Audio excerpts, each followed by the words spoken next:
The first half of tonight's action here at Eagle River Speedway in the books, as both heat races for each of the divisions as well as feature races for the junior micro sprint division are in the books. And if the action that we saw on track in the heats and the junior sprint features is anything to go by, we're going to have one heck of a night.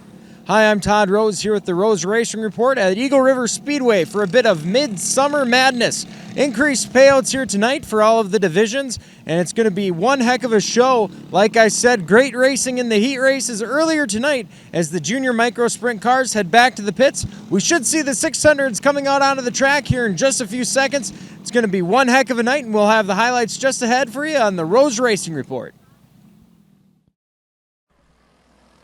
As mentioned in the intro, the junior micro sprints ran two features, the first of which was led to the green by Catherine Town in the 33. But by the end of lap 1, Jackson Brown in the 447 took the spot where he would stay the rest of the race. Addison Dishaw took a look to the inside of Catherine Town for second, but would get loose and fall back in line. Making his way to third around Dishaw was Lucas Zadroik in the 19, with leader Brown hot on his tails. Jackson Brown came feet away from lapping the field on his way to victory. Catherine Town, Lucas Zadroik, and Addison Dishaw rounded out the first feature. In the second feature, it was all Caden Bethel out front. Aiden Schmidt and Mason Zadroik battled for second, but Zadroik would slow midway through the feature and pull into the infield.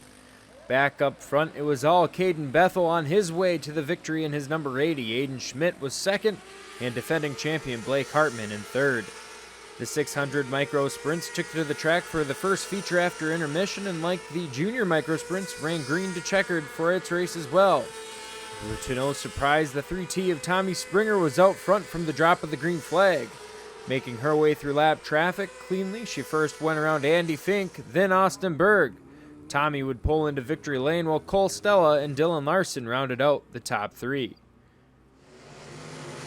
Up next on the agenda was the stock feature, which would become a Snellenberger special. In another race that ran with no yellow flags, it was Rod and Devin Snellenberger showing the way in first and second. Drivers kept it clean and fell into line in a speedy feature race.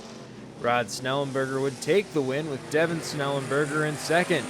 Third place belonged to Mark Schoenemann. Hot Rod had no issue finding victory lane, a place he has been far more than once in his career. Up next were the B Modifieds for their feature race, and two lucky drivers to make it out were Beetle Bailey in the 28 and Jake Stye in the 1. In their heat, they came together with Stye slamming the wall. Beetle needed the hook back to the pits while Stye somehow finished the heat. Stye took off to the lead earlier in the race, while the pack battled behind him.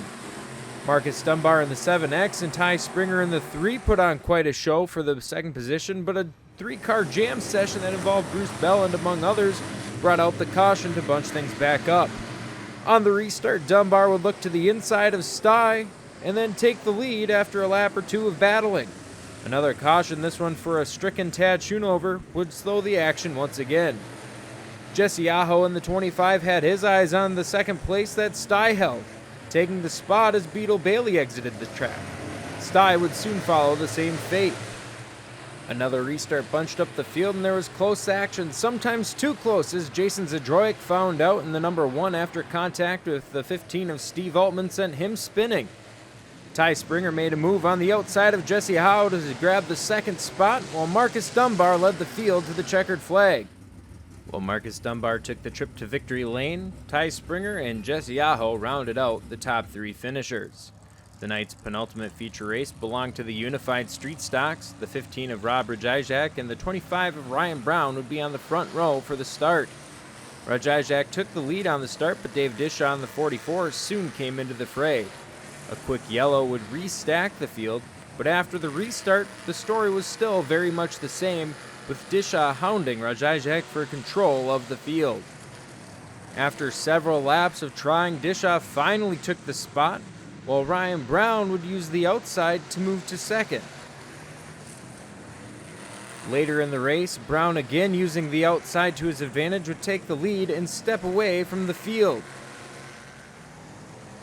Dishaw, meanwhile, would have his hands full of Jason Eisel in the final laps, and while Ryan Brown pulled into victory lane, Eisel would be able to get around Dishaw for the second position.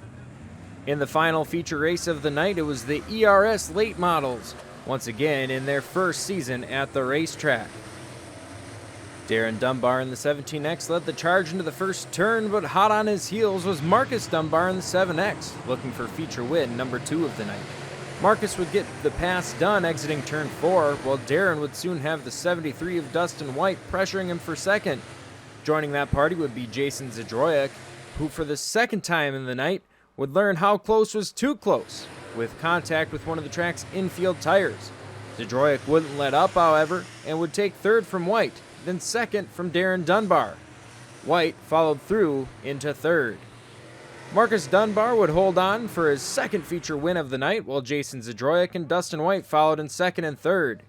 Eagle River Speedway is back in action Tuesday night, August 11th, with Back to School Night. There will be several drawings for kids in attendance to get them ready for the start of the new school year, just around the corner. Green flag drops just after 7 Central Time.